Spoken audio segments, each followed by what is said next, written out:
Okay. Good evening. पिछली video में हमने क्या किया था, हमने कोबाल्ट का जो कॉम्प्लेक्स है हेक्सामाइन कोबाल्ट 3 आयन, इस कॉम्प्लेक्स के अंदर हमने वीबीटी देखा था कैसे लगता है और इसकी हाइब्रिडाइजेशन क्या होती है, मैग्नेटिक मोमेंट क्या होगा, उन सब के बारे में हमने डिस्कस किया था। हमने एक चीज़ और समझी थी कि हाई स्पिन कॉम्प्लेक्स क्या होता है और लो स्पिन कॉम्प्लेक्स क्या होता है। तो हाई स्पिन कॉम्प्लेक्स वो होता है जिसमें कोऑर्डिनेशन कंपाउंड में इनर डी ऑर्बिटल का यूज़ होता है। तो अगर इनर डी ऑर्बिटल का यूज़ हो रहा है तो वो एक आपका लो स्पिन कॉम्प्लेक्स है, और अगर आउटर डी ऑर्बिटल का यूज़ होगा तो हाई स्पिन कॉम्प्लेक्स। तो अब हम आउटर डी ऑर्बिटल का यूज़ होते हुए देखेंगे। यहाँ पर अब जो कॉम्प्लेक्स है, दिस कॉम्प्लेक्स, यहाँ पे 6 फ्लोराइड आयन है। तो फ्लोराइड आयन क्या है, हमारा लिगैंड है फ्लोराइड आयन। अब फ्लोराइड आयन जो होता है बेटा, वो होता है नेगेटिवली चार्ज F माइनस। और हमें नोमेनक्लेचर के अकॉर्डिंग पता होना चाहिए कि जो फ्लोराइड आयन है और कभी भी कोई नेगेटिवली चार्ज लिगैंड होता है तो उसके नाम के आगे हम क्या लगाते हैं, O। तो हम यहाँ पे लिखेंगे फ्लोरो, तो इसका नाम क्या हो जाएगा, हेक्सा फ्लोरो। दूसरी चीज़ जो ध्यान रखनी है, कोऑर्डिनेशन स्फीयर के ऊपर कैसा चार्ज है। यहाँ पर कोऑर्डिनेशन स्फीयर के ऊपर नेगेटिव चार्ज है, और अगर नेगेटिव चार्ज होता है तो हम मेटल के नाम के आगे क्या लगाते हैं, ATE। जैसे यहाँ पे कोबाल्ट है तो कोबाल्टेट, निकिल है तो निकलेट, आयरन है तो फेरेट, है ना, सिल्वर है तो अर्जेंटेट, लाइक दिस। तो इसका नाम हो जाएगा हेक्सा फ्लोरो कोबाल्टेट 3 आयन। अब 3 कैसे आया, क्योंकि बेटा देखो फ्लोरीन है, फ्लोरीन का ऑक्सीडेशन नंबर -1 -6, वो -6 उधर जाएगा, -3 + 6 इज इक्वल टू कितना हो जाएगा, +3। तो कोबाल्ट का ऑक्सीडेशन नंबर कितना है, +3। तो हमने पिछले क्वेश्चन में भी देखा था, अगर कोबाल्ट का +3 ऑक्सीडेशन नंबर होता है तो हम यहाँ पे देखेंगे कि 4s में से 2 इलेक्ट्रॉन चले गए और एक डी में से चला गया, यानी 3d6 हो गया वो। अब हमें मैग्नेटिक बिहेवियर के बारे में पता है कि ये जो कॉम्प्लेक्स है, ये कॉम्प्लेक्स क्या करता है, ये पैरामैग्नेटिक है। आपको डिटेल्स दे दी जाएंगे कि बता दिए, अगर आपको पता होगा कि भाई हमें पता है कि अगर मान लीजिए ये एक पैरामैग्नेटिक कॉम्प्लेक्स है, इसका मतलब अनपेड इलेक्ट्रॉन है इसके अंदर।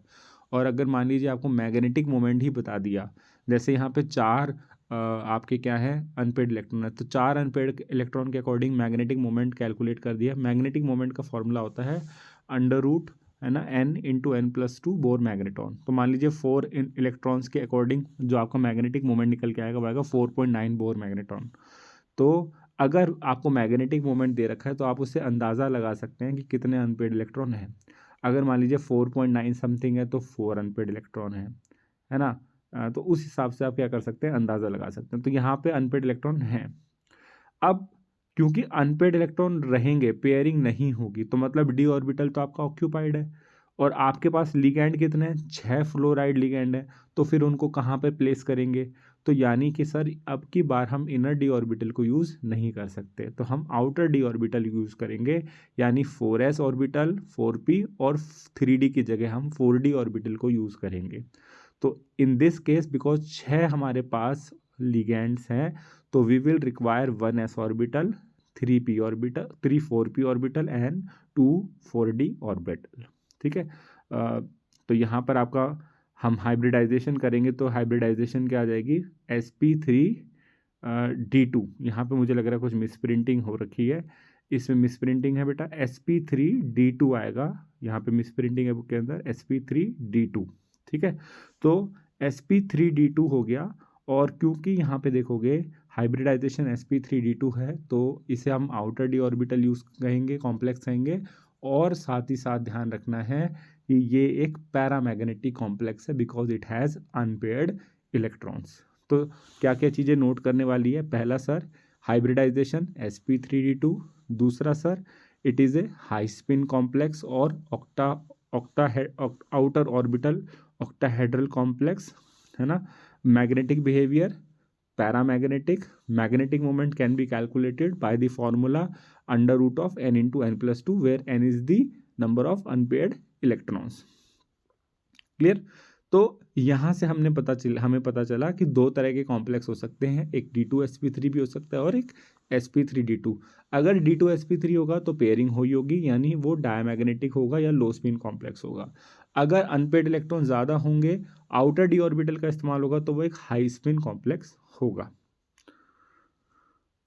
इसके बाद क्वेश्चन हमारे पास है निकिल वाला। निकिल के क्वेश्चन में क्या कर रखा है यहाँ पे इन्होंने, निकिल का इलेक्ट्रॉनिक कॉन्फ़िगरेशन होता है आर्गन 4s2 3d8।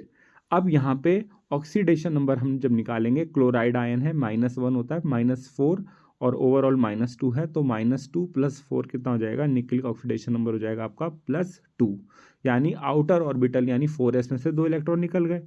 तो जो निकिल की इलेक्ट्रॉनिक कॉन्फ़िगरेशन आई वो आई 3d8।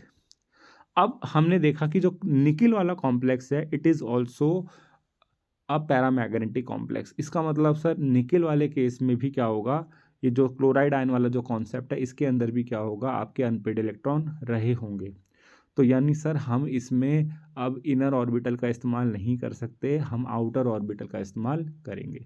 तो हमारे को कितने लिगेंड हमारे पास, वी हैव 4 लिगेंड्स। इसका मतलब हमें 4 ही ऑर्बिटल चाहिए। तो बेटा वो तो सिंपल है, एक s ऑर्बिटल और 3 p ऑर्बिटल।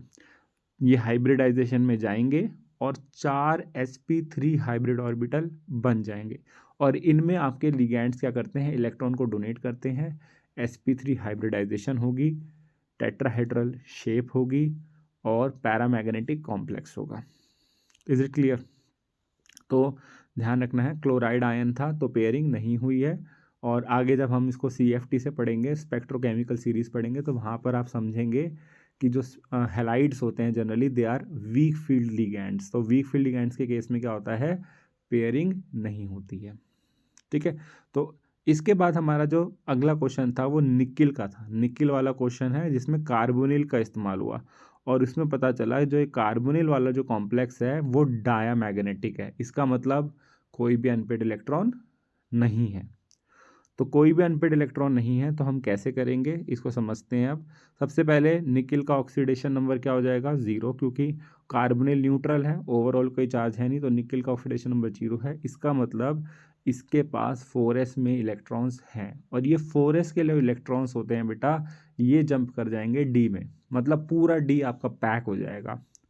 जो पूरा डी ऑर्बिटल है, जो ये टेट्रा कार्बोनिल निकिल 0 वाला जो कॉम्प्लेक्स है, टेट्रा कार्बोनिल निकिल 0 वाला जो कॉम्प्लेक्स है, इसमें 4s के जो इलेक्ट्रॉन हैं वो भी किस में चले जाएंगे, पेयर्ड होकर 3d में चले जाएंगे।